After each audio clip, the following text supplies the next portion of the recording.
units. Pharmacy and Poisons Board denies reports of COVID-19 jab-related fatalities as Kenya's positivity rate jumps to 20%.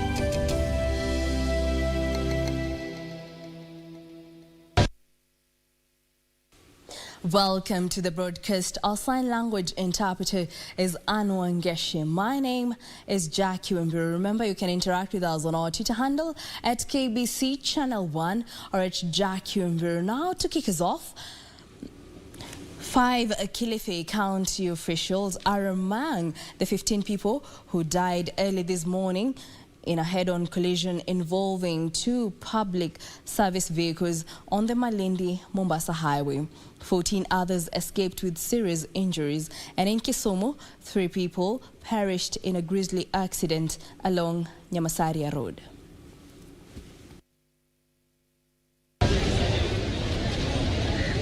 At the Malindi Sub-County Hospital, family and friends gather in large numbers to check on the state of their loved ones.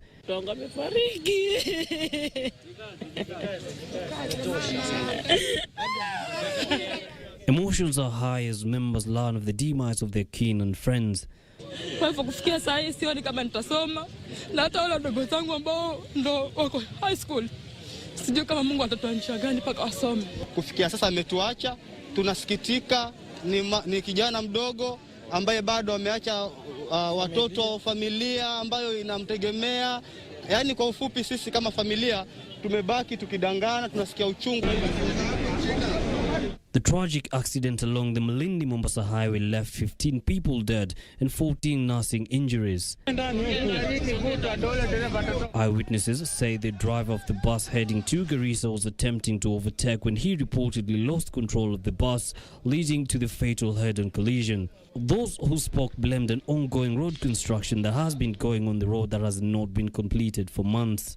Mimi nataka contractor ambaye ako katika site hii ya kutengeneza hiyo barabara to be held responsible. Kukando kumelimwa, kuna nafasi kubwa ambayo mtu hawezi kuhepa. Watumalizie barabara, wasituletee ukokoro. Hatutaki watu wetu kufa. Confirming the incident, Kilifi County Commissioner Kutso Olaka warned motorists operating on the highway to be extra careful. Sentiments echoed by the county commander Nelson Tait, who noted speeding has been a major contributor to the accident. Wao waangalifu. Kama angekuwa waangalifu hatungekuwa na hii ajali ya leo. Wakuwa waangalifu, wawaje overspeeding. Sababu kama ingekuwa hiyo pasa ingekuwa na speed, tunafikiria inge lose control ikuje konge hii minibus. The bodies were taken to the Malindi Hospital morgue. It's a great challenge on our part to handle such a big crowd. We are used to seeing 20, 50 people at a time. But right now we have, from my estimates, we have almost 1,000 people around, both at the casualty and also here at the mortuary. In yet another grisly accident, 1 person died on the spot while 2 others are nursing serious injuries. This accident occurred in the afternoon along Nyamasaria Road in Kisumu County. The driver of a truck that was transporting sugarcane from Nyamasaria to Kibos Sugar Factory lost control of the vehicle that fell from the Kachok flyover onto 2 other vehicles parked beside the road. The driver died on the spot. Confirming the incident, Kisumu East Sub-County Commander James Musimi said the matter has been taken up by relevant authorities for further investigations. We need to collaborate with the Kenya National Highway Authority to see how they can be able to consider redesigning or making improvements to avoid further accidents occurring. Area residents, however, are pointing an accusing finger at the design of the flyover, which they say is a black spot. Tunasema hii barabara itengenezwe, hii flyover tupate vile tunasaendeza. Inafanya sisi tusiendeze magari hivi tunaona hapa. Tuko na huzuni sana vile tumepoteza watu wetu. Tunaomba serikali ishughulikie njia. Jujuzi ndo mtu wa pikipiki alianguka akakufa, haijamaliza hata wiki. Sasa leo tena accident nyingine. The bodies were taken to the Jaramogi Oginga Odinga Teaching and Referral Hospital morgue. Yusufar, Channel 1 News. In other news, the Ministry of Health has warned health facilities against hoarding the COVID-19 vaccine on the assumption that the second dose might delay, speaking after receiving over 20,000 COVID-19 testing kits worth 44 million shillings from Aga Khan University Hospital. Health Principal Secretary Susan Muchache says the ministry will deal firmly with any facility trying to disrupt the vaccination exercise. Let's take a look. The Ministry of Health has received a major boost from Aga Khan University Hospital, which has donated over 20,000 COVID-19 testing kits, valued 44 million shillings to help in COVID-19 response. Health Principal Secretary Susan Muchache, while receiving the donations, read a riot act facilities that deliberately hold the COVID-19 vaccine on the assumption that the second dose of the vaccine might not be available.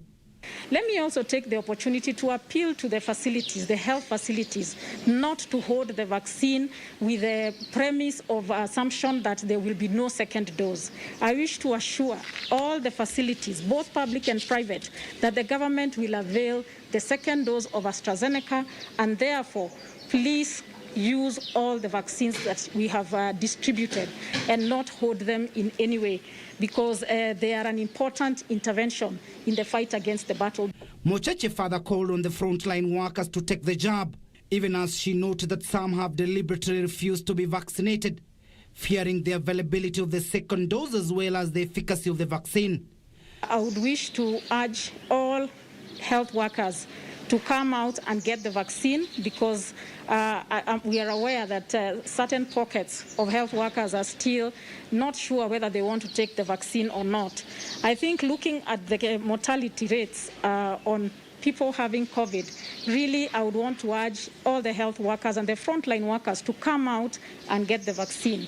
Aga Khan University Interim Chief Executive Officer Rashid Khalani said the partnership between the private sector and the Ministry of Health is critical in fighting the coronavirus pandemic.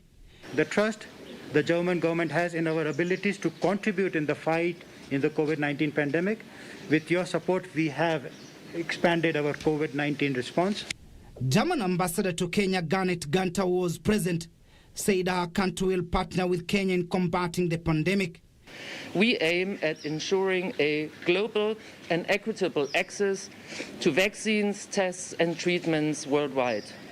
Global cooperation and solidarity will be our only chance to defeat the virus everywhere. Timothy Kipnusu for Channel 1 News. County governments now claim their efforts to deal with coronavirus pandemic have been curtailed by the National Treasury.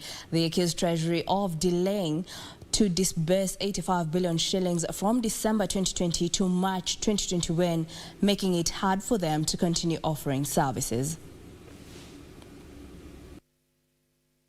2 months to the end of 2020-2021 financial year, and county governments are accusing the National Treasury of delaying to disburse the county equitable share of revenue.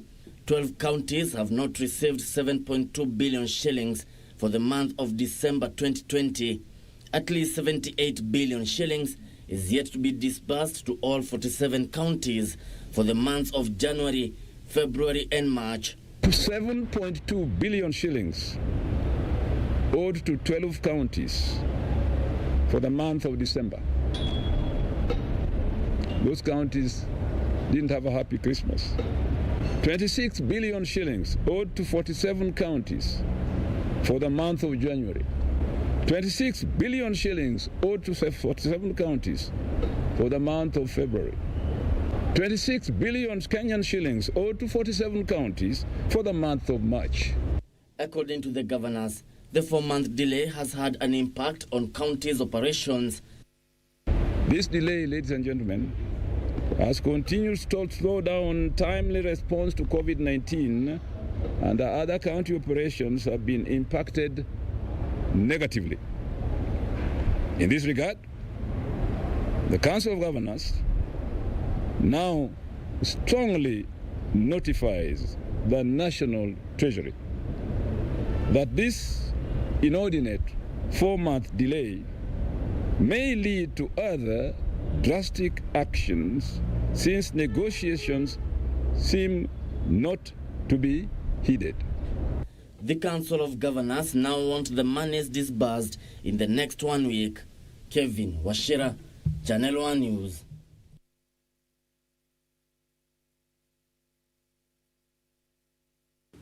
Now, on a separate matter, the Pharmacy and Poisons Board has downplayed fears of any fatalities resulting from the AstraZeneca vaccine being administered in the country now.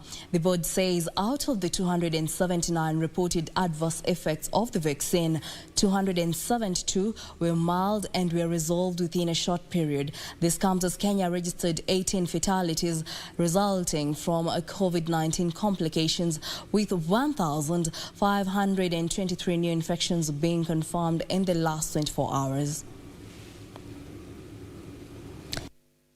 It was a claim that an expectant woman had died after receiving the AstraZeneca vaccine that ignited jitters among Kenyans.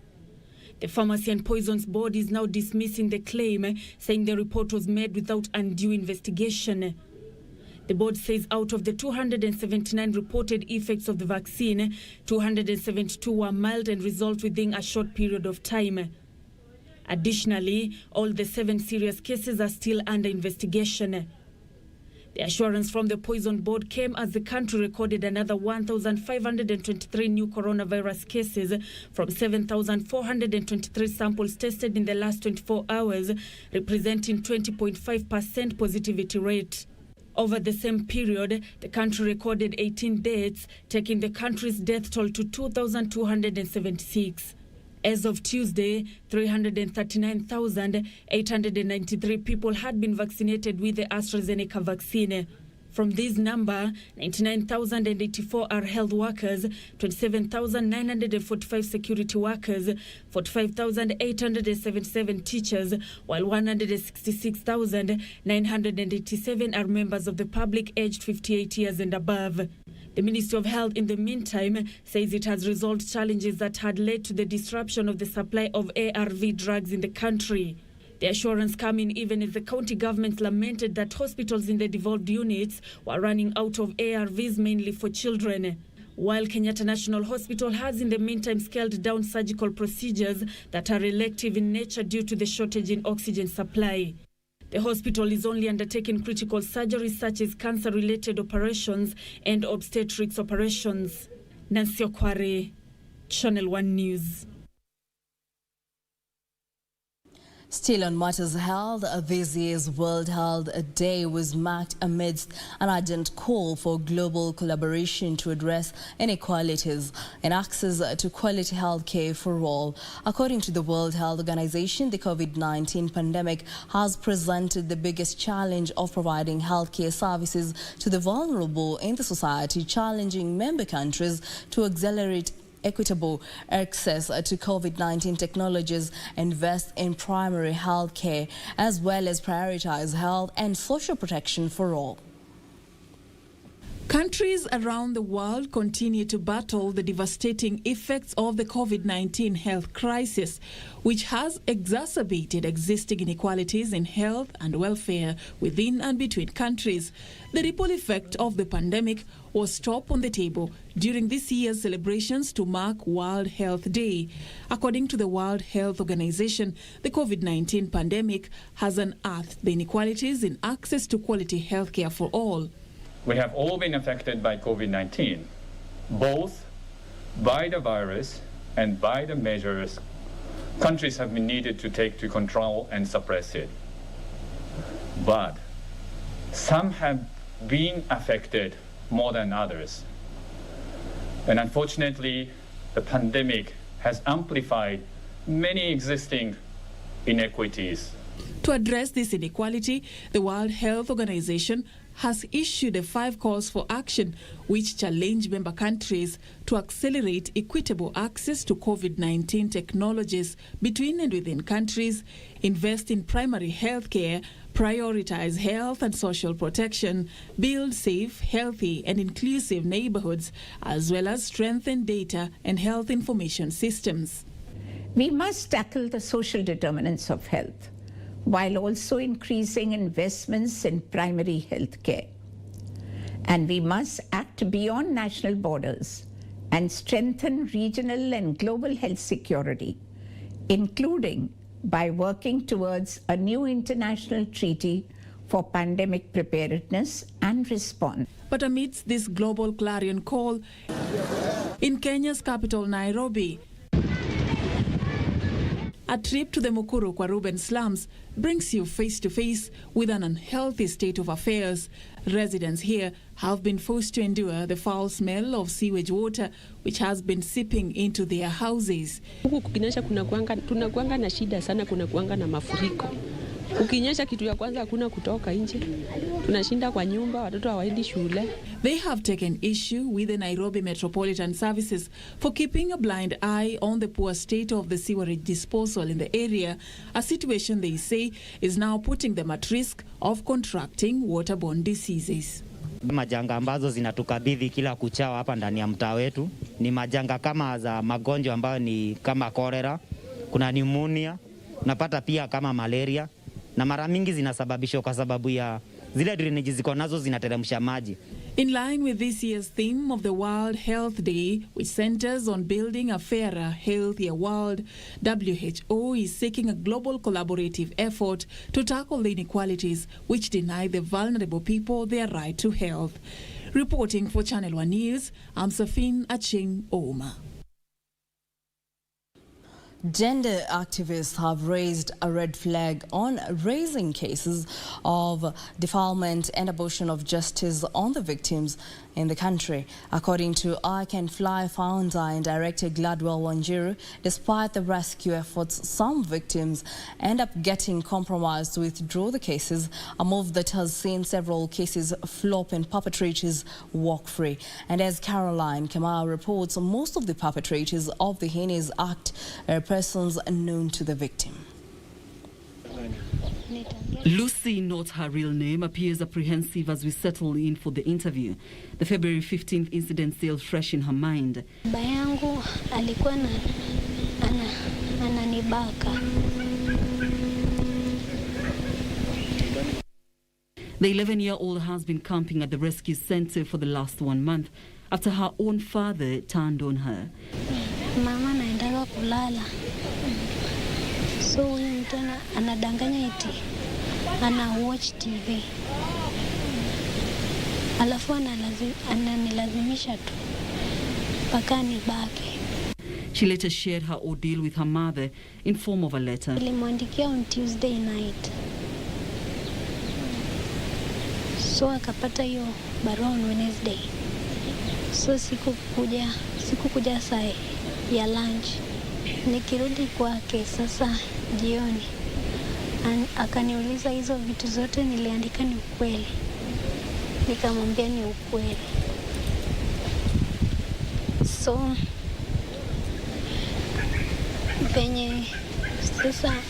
penye ilikuwa usiku, kumbe mama alimuuliza baba.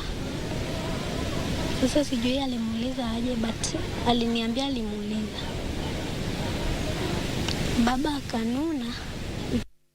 In school the following day, she confided in one of her teachers who took her to Kamagambo police station to record a statement. The father was later arrested. Her predicament is shared by Liza, yet another victim of defilement. The 16-year-old Form 2 student at a secondary school in Machakos County was defiled by her stepfather. This ordeal, she says, has completely changed her perception on male relatives. It so happened that one day he came home drunk and he found me in the house and he raped me. My mother, I don't know what she's thinking of because she's never made any attempt of finding the place I am or maybe knowing how I'm faring on. These two are among 76 girls currently being hosted here at the I Can Fly Rescue Center in Nyamasare Village, Uriri Sub-County. The founder of the organization, Gladwell Wambiru, saying they have partnered with law enforcers to ensure these girls get justice. Currently, the organization has 16 active cases in court, but serving justice to the minors has been an uphill task as relatives opt to withdraw the cases. Our main thing is to protect these girls from being harmed or so that they are not harmed anymore. So having a rescue center means we have a safe haven for them whereby they can share with others their problems. They can be free. They can be away from those people who are hurting them. And once we win the case, we always try to get these girls back to their community.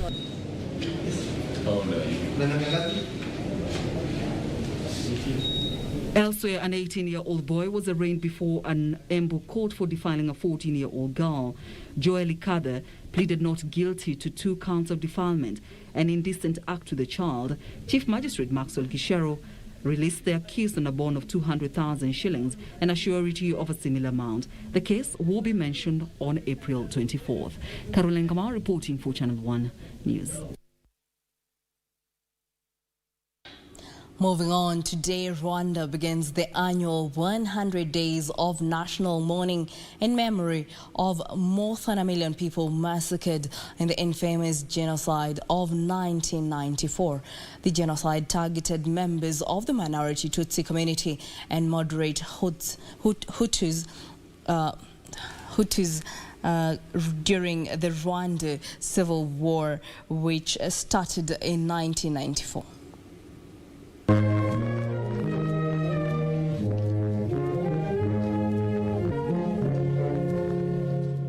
Also known as Kwibuka, meaning to remember. This day marks the beginning of the national mourning period that lasts until the Liberation Day.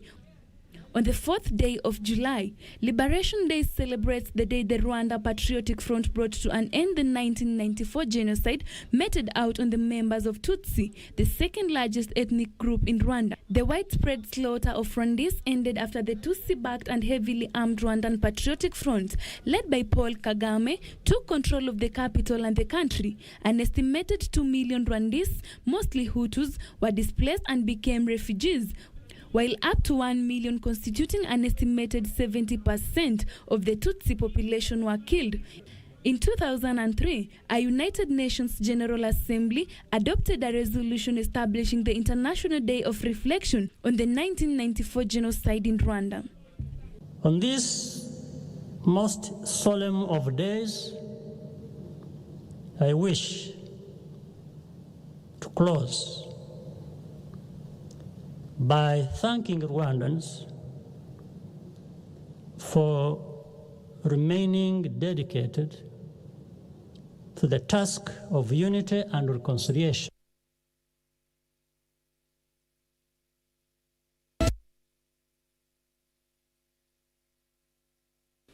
Well, that report brings us to our first break here on Channel 1 News Hour. Thank you for keeping us company so far. For now, we take a short break. Don't go too far. We'll be right back.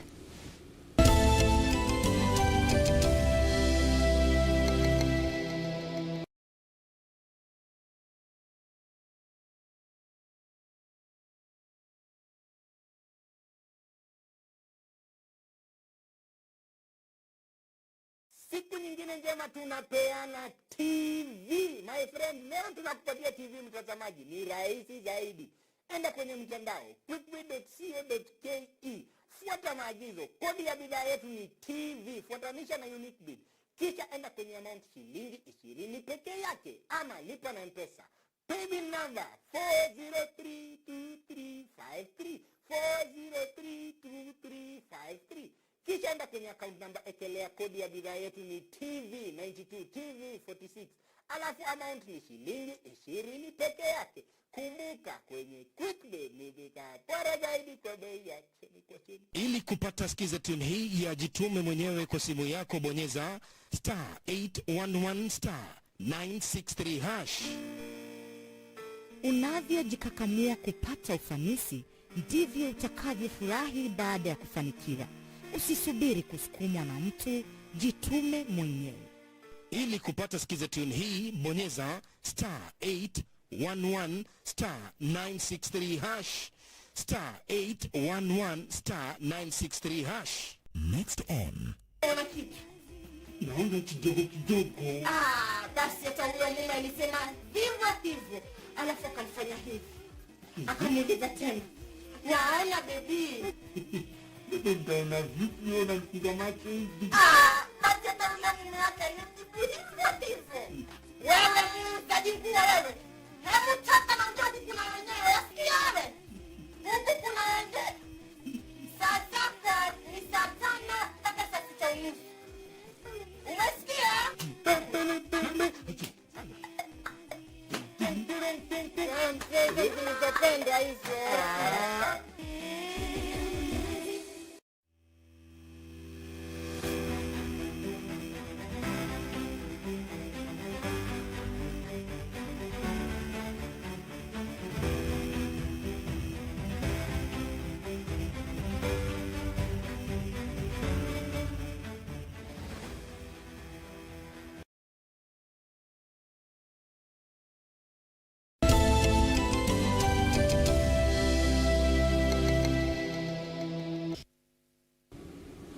Welcome back. Now let's proceed.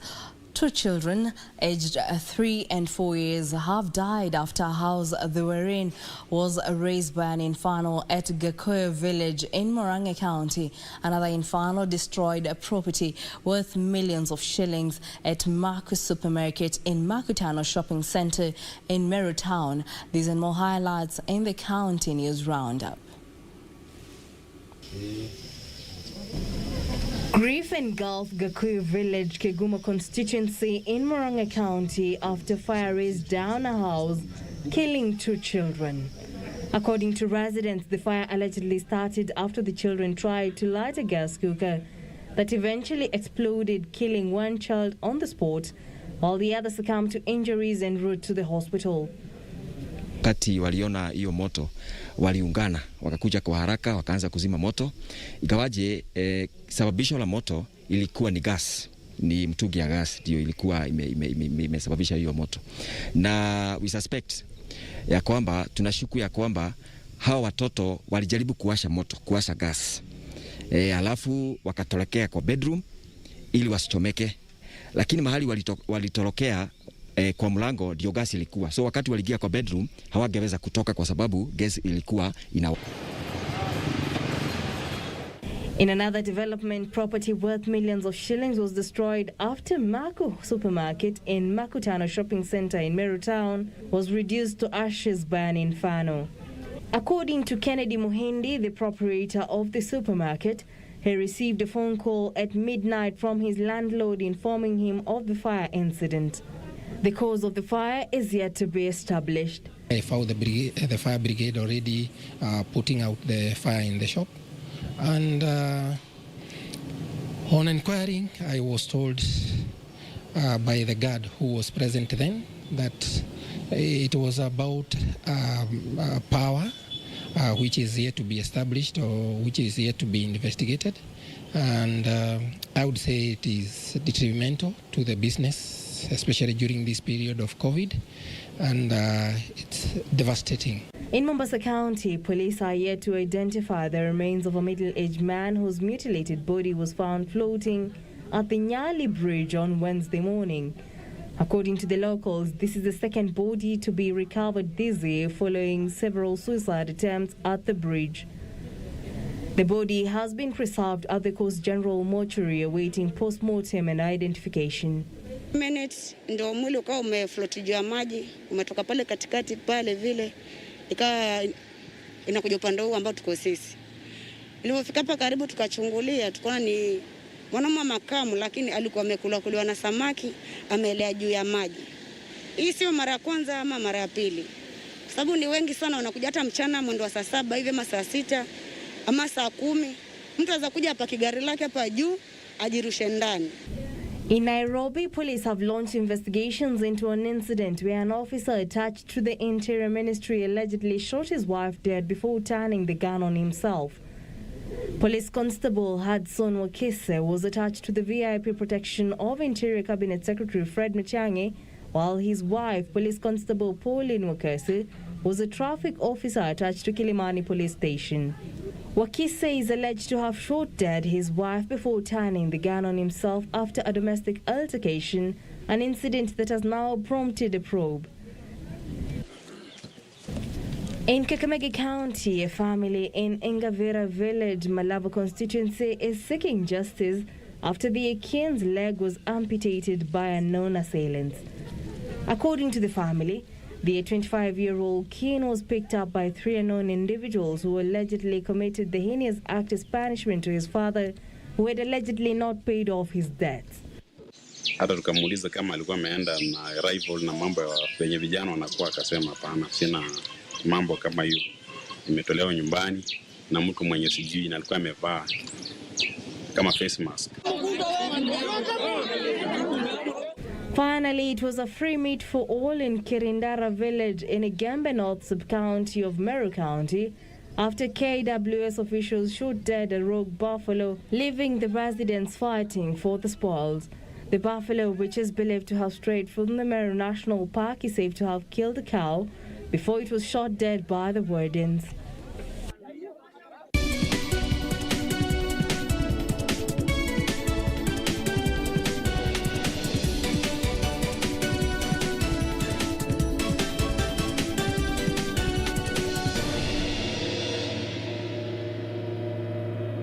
And on news making headlines in the business world, Kenya's private sector activity fell to the lowest in 9 months in March as cash flow issues limited customer spending, while hikes in fuel costs and shortages of materials pushed up prices, according to the latest survey. Now, the market, Stanbic Bank Kenya Purchasing Managers Index fell for the second month running in March from 50.9 in February to 50.6. The 50.0 mark separates growth from contraction. In January, the government reversed tax cuts put in place in April to cushion the economy from the impact of the COVID-19 pandemic, a move aimed at plugging revenue shortfalls. According to the survey, businesses highlighted cash flow problems linked to the COVID-19 pandemic that saw households limit spending to essential items, resulting in the slowest growth rate of sales last recorded in November 2020. Firms also recorded a dip in momentum from export orders, resulting in subdued output. However, the private sector employment improved moderately in March as firms shored up capacity to reduce backlogs of work, which fell for the first time since November last year. Despite efforts from some companies to build stocks in anticipation of future sales growth, input purchases were low. Businesses further noted that increase in local fuel prices led suppliers to raise their charges. The headline PMI fell for the second month running in March from 50.9 in February to 50.6. The latest reading pointed to a marginal improvement in the health of the private sector. Fixed income and currency strategist Kuria Kamau noted that demand growth was negatively affected by resurgence in COVID-19, which resulted in households conserving cash and prioritizing spending to essential items. Output prices continued to rise, driven by higher input prices, and employment levels increased to clear backlogs of work. Farms' outlook for output worsened on account of the resurgence of COVID-19, which is expected to affect demand. Readings above 50.0 signal an improvement in business conditions on the previous month, while readings below 50.0 show a deterioration. Regina Manyara reporting for Channel 1 Business. Now, the Kenya tourism stakeholders will be showcasing their products and experiences virtually in this year's World Travel Market. Kenya will be represented by 5 companies drawn from the private sector, as well as the Kenya Tourism Board in the virtual exposition that runs from the 7th to 9th of April. Unlike the previous years, this year's World Travel Market will be held virtually in adherence to the COVID-19 safety measures. Kenya will be represented by 5 companies drawn from the private sector, as well as the Kenya Tourism Board in the virtual exposition that takes place next week. The Travel Trade Exposition will provide an opportunity to market Kenya to the world and provide an avenue for networking and discussing issues that are currently affecting tourism and travel.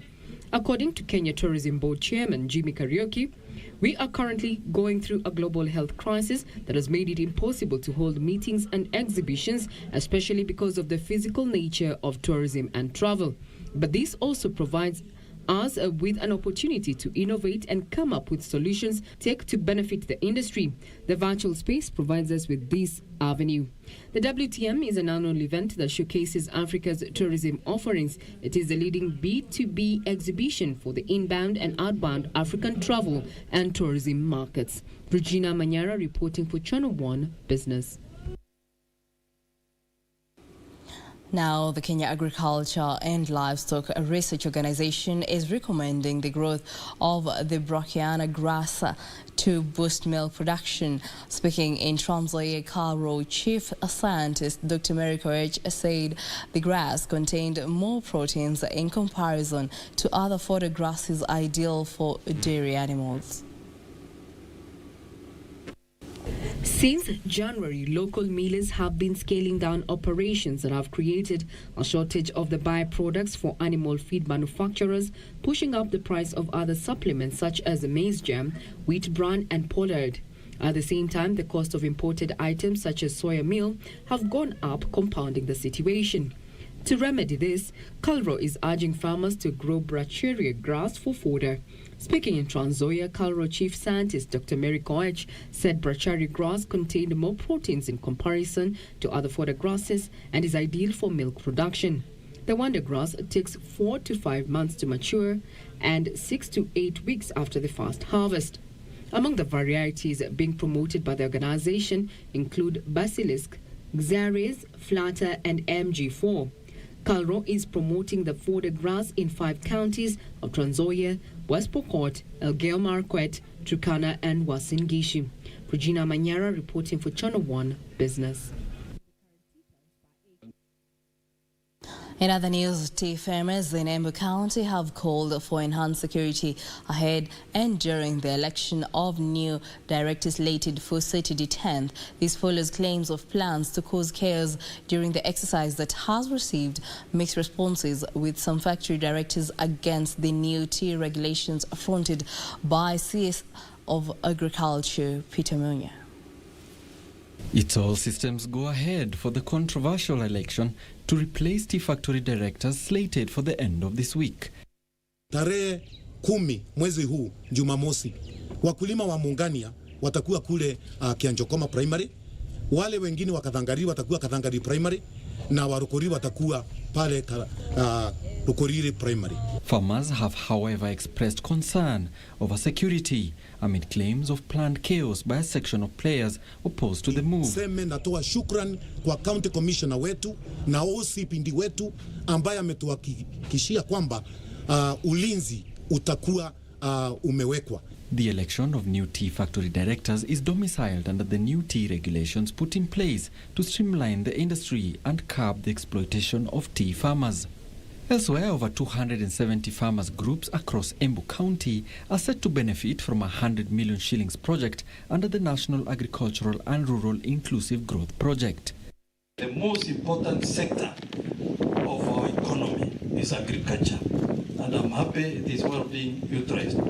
On my part, and on the part of the chair of the Committee on Agriculture, we shall go to Chile to ensure our counterpart fund, which we are supposed to contribute as a county government, is in a budget. The project is aimed at boosting the agribusiness value chain. And Kenya Power and Lighting Company has embarked on a disconnection exercise of all illegal connections in Kakamega County. Tumeanza operation ya kurecover illegal lines na illegal connections so that we ensure that all the supply that is being used by our customers is metered. The firm has so identified 10 households benefiting from illegal power connections. Going forward, those found culpable will be disconnected from power and forced to pay up the accrued bills and penalties. Finally, mobile service network provider Safaricom has appointed Sitoyo Lokopokoit as its M-Pesa Africa Managing Director, effective April 1st, 2021. Previously, Sitoyo had been the telco's Chief Financial Services Officer. Announcing the appointment, Safaricom Chief Executive Peter Ndegwa said Sitoyo will continue serving as Chief Financial Services Officer as the company works at filling the position.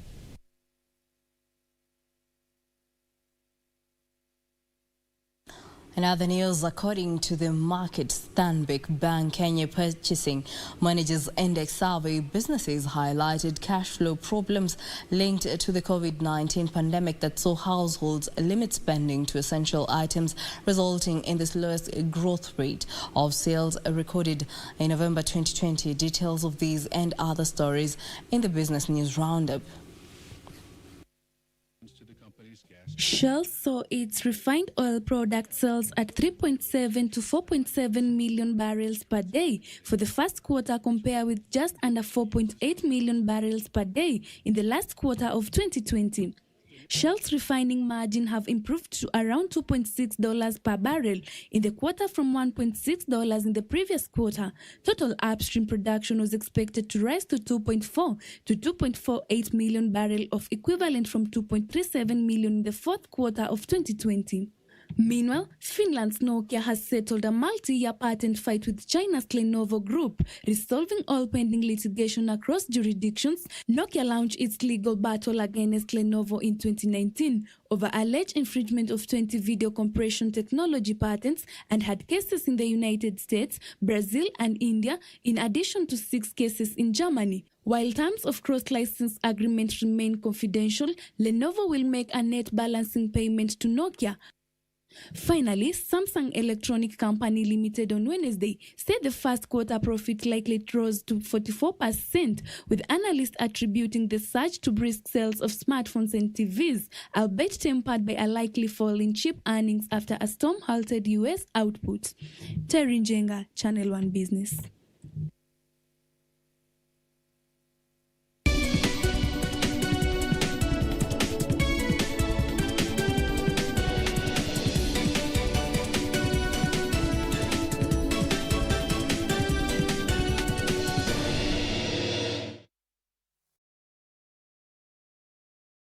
On the next episode. This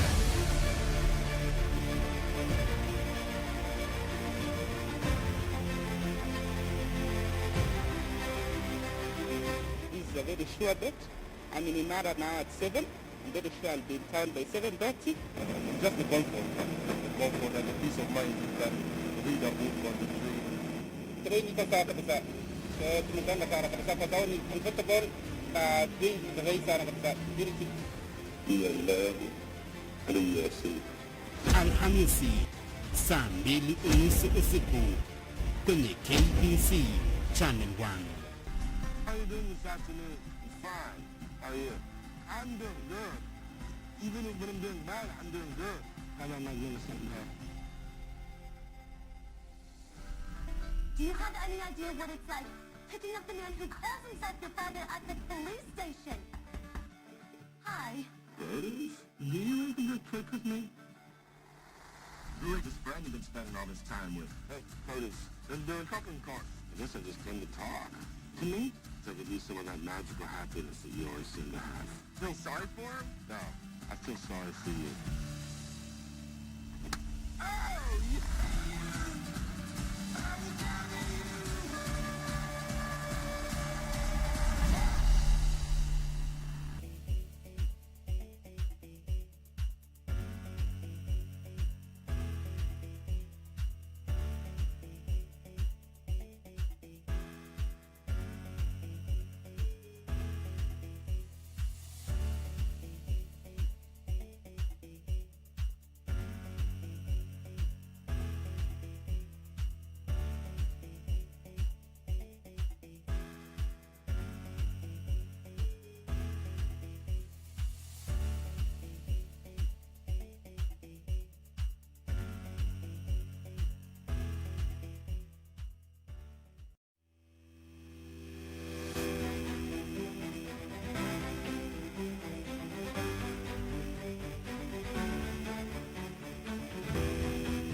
Welcome back. Now let's take a look at news-making headlines in the sports world. Football Kenya Federation has officially written to the government on what they plan to do if they are granted the chance to resume football activities in the country. The FKF Premier League was among the sports affected after President Uhuru Kenyatta moved to ban all sporting activities on March 26 so as to help curb the third wave of the coronavirus pandemic, which was on the rise in the country.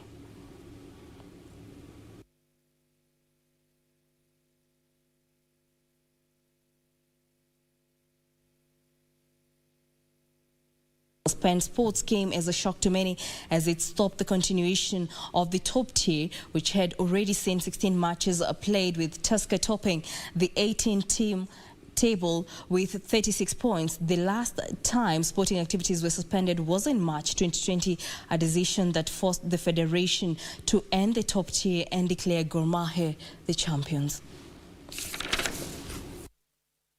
We took Kenneth Muguna Mugambi. Belgium midfielder Kevin De Bruyne has signed a 2-year contract extension at Manchester City that will keep him at the club until 2025. De Bruyne, whose existing deal was due to expire in 2023, has had an impressive spell since joining the club from Wolfsburg in 2015, winning 7 major trophies. The Belgian international, who was named as the Professional Footballers Association Player of the Year in 2020, is having another impressive campaign with 7 goals and 16 assists so far this season.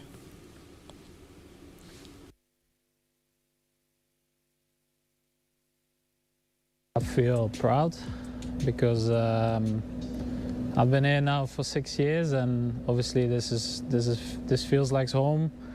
It's been the longest time that I've been at the club is here, and yeah, you know, to get the extension now at my age feels also like a very proud moment, because obviously it means that they trust me until I get really old in football terms. So. No, I feel really happy, and my family is also really proud, so that's really nice. You know, I've been really fortunate here. When I came here, we had a good team, and over the years a lot of players changed, but I remained, so that's a good thing. And we've won a lot of trophies, and you know, the team is really good. The way that we play excites me, and you know, that's the way I want to go forward, so it's not difficult in the end for me.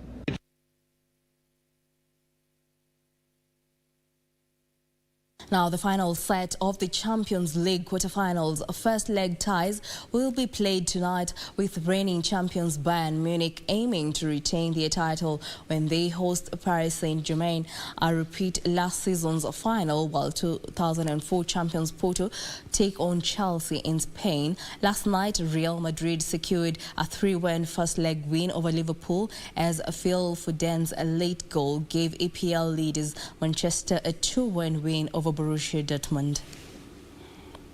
13 times champions in their 17th Champions League quarter-final. In another really well.